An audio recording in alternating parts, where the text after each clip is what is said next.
PBJ kita merasa terharu ini dengan perolehan emas perdana untuk cabang angkat besi untuk Kabupaten Aceh Timur, dan menjadi pemuru yang ketiga. Mudah-mudahan dari awal ini terus mendapatkan emas untuk cabang-cabang yang lain.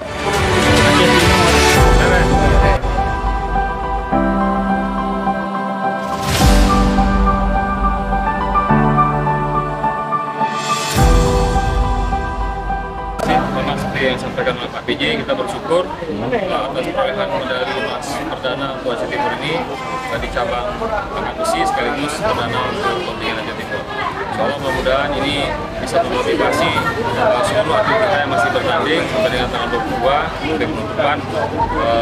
Ini bisa memotivasi rekan-rekan yang lain hingga kita sampai kepada target raihan prestasi maksimal di PORA 2022.